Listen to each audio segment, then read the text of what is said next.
Assalamualaikum warahmatullahi wabarakatuh. Selamat pagi semuanya. Pagi, Bu. Pagi.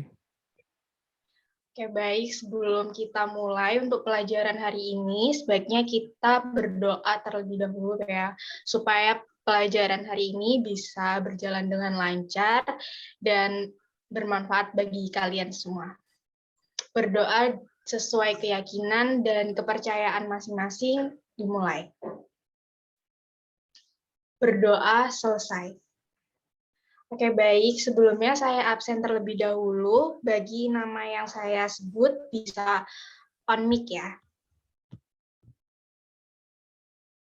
Nawang Indah Pratiwi. Hadir, Bu. Oke. Kailila Raihana. Hadir, Bu. Zain Ulum. Hadir, Bu. Brian Adi. Hadir, Bu. Oke, berarti hari ini semuanya udah hadir ya. Oke, untuk pelajaran desain multimedia interaktif ini kalian diajari oleh 3 guru. Yang pertama saya sendiri, Ibu Safa, ada Pak Andika dan Pak Tias. Sebelumnya saya mau tanya, untuk desain multimedia interaktif ini apa kalian udah pernah mempelajari atau pernah membaca buku atau gimana? Belum sama sekali, Bu. Oke, baik. Berarti saya langsung jelasin aja ya. Bisa di-share screen, Pak Andika.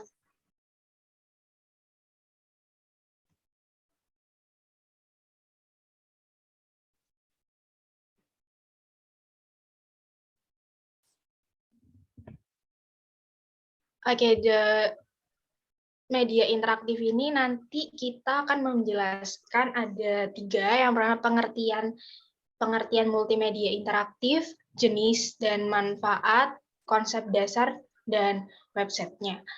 Langsung aja yang kedua. Oke, media interaktif ini adalah penggabungan antara teks, foto, seni grafis, suara animasi, dan video, serta memungkinkan pengguna untuk berinteraksi dan berkomunikasi dengan produk multimedianya. Nah, multimedia interaktif ini ada offline dan online. Nah, untuk yang online sendiri ini, cara penyampaiannya melalui jalur jaringan. Contohnya itu seperti situs web, Gmail, email. Nah, itu termasuk online. Nah, ini medianya itu termasuk lini atas karena berkomunikasinya itu cukup luas. Kalau multimedia interaktif offline itu penyampaiannya tidak melalui jaringan. Contohnya itu adalah media pembelajaran, media company profile, seperti itu. Untuk pencakupannya itu tidak terlalu luas kalau offline.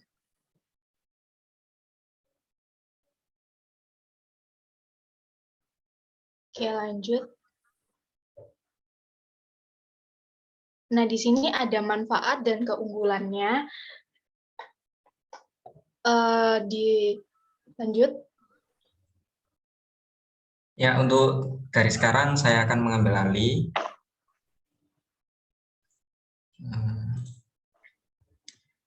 Nah, untuk manfaatnya dari bidang pembelajaran, multimedia interaktif ini adalah sebagai berikut. Yang pertama, proses pembelajarannya lebih menarik, lalu lebih interaktif, jumlah waktu mengajar dapat dikurangi, kualitas belajar dapat ditingkatkan, dan proses belajar mengajar dapat dilakukan di mana saja, kapan saja, serta sikap belajar siswa dapat ditingkatkan. Jadi intinya dari segi pembelajaran ini, peran multimedia interaktif ini sangat banyak ya, mulai dari pembelajarannya lebih efisien, lebih menarik untuk peserta didik lakukan, dan bisa diulang-ulang apabila pelajaran itu berupa bentuk video yang menarik atau teks dari sebuah website. Lalu dari kelebihan dan kekurangan. Kelebihan dari multimedia interaktif yaitu dapat menampilkan suara dan gambar sekaligus serta merespon tindakan pengguna. Dapat melakukan pembelajaran ketika tidak dapat dilakukan langsung, seperti halnya seperti website atau video di YouTube dan lain-lain. Kekurangannya sendiri adalah tidak dapat menggantikan interaksi langsung, memerlukan koneksi internet dan bandwidth yang besar. Lalu ada manfaat yang dapat dijadikan media sebagai media promosi seperti company profile atau iklan, tutorial, panduan penggunaan alat, hiburan seperti game, dan lain-lain. Selanjutnya akan dijelaskan oleh Bapak Tias. Ya, sekarang untuk konsep dasarnya. Untuk produk multimedia berdasarkan karakteristiknya dibagi menjadi dua, yaitu untuk multimedia linear dan multimedia non-linear. Untuk multimedia linear merupakan produk multimedia yang dimulai dari awal menuju akhir dengan sedikit atau tanpa interaksi dengan pengguna. Contohnya seperti koran, film, atau TV. Yang kedua, media interaktif non-linear adalah penggabungan antara teks, foto, seni grafis, suara, animasi, dan video, serta memungkinkan pengguna untuk berinteraksi dan berkomunikasi dengan produk multimedia.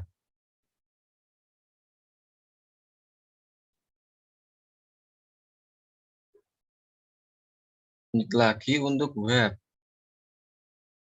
Multimedia berbasis web mengandung lebih dari satu jenis media, biasanya suara, video, ataupun animasi, di samping teks dan gambar.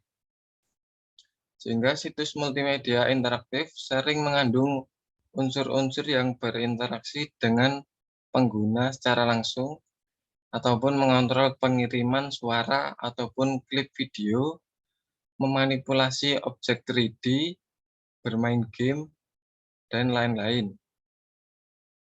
Sehingga komputer cepat dan internet broadband membuat multimedia berbasis web jauh lebih layak daripada di masa lalu.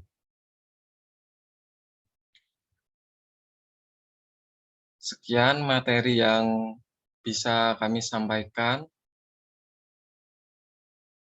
Apabila ada yang ingin bertanya, silakan.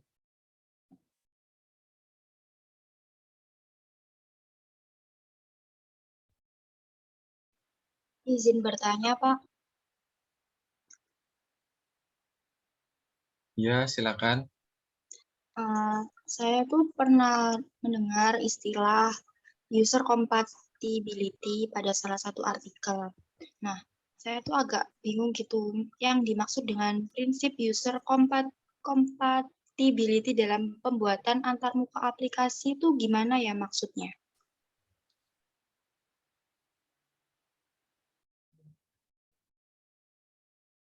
Ya, mungkin saya bisa langsung menjawabnya ya.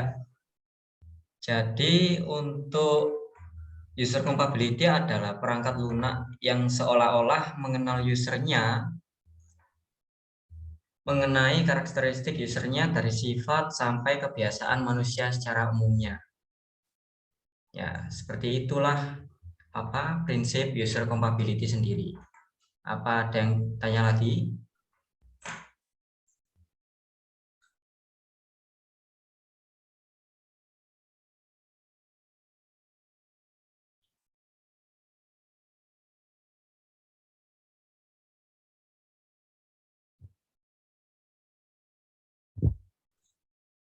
Apa ada yang tanya lagi? Silahkan. Langsung on mic saja.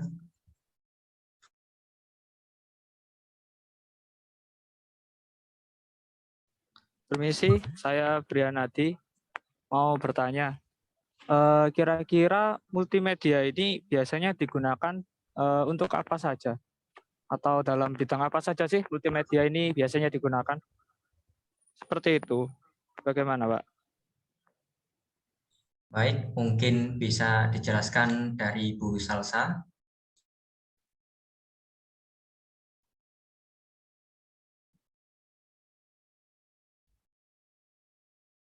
Silakan Bu Salsa. Oke, baik. Untuk multimedia itu biasanya di bidang pendidikan, di bidang kesehatan, informasi, jasa, banyak sih. Ada ilmu pengetahuan, ilmu penelitian, kayak gitu. Itu menurut saya sih multimedia ini hampir semua ya, semua bidang jasa itu penting ya buat multimedia ini. Seperti itu. Apa udah jelas, Brian? Sudah, Bu. Terima kasih banyak atas penjelasannya. Terima kasih. Sama-sama. Mungkin ada yang mau bertanya lagi? Oke, jika udah cukup, terakhir sebelum saya tutup untuk pelajaran hari ini, ada tugas tambahan buat kalian yang bisa dijelasin oleh Pak Adi, Pak Tias.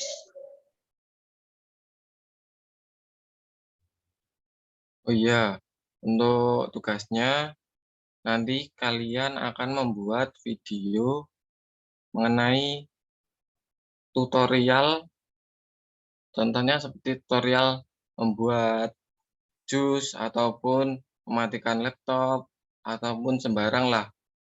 Bisa tutorial, bisa membuat video mengenai iklan suatu produk ataupun barang. Kurang lebih seperti itu.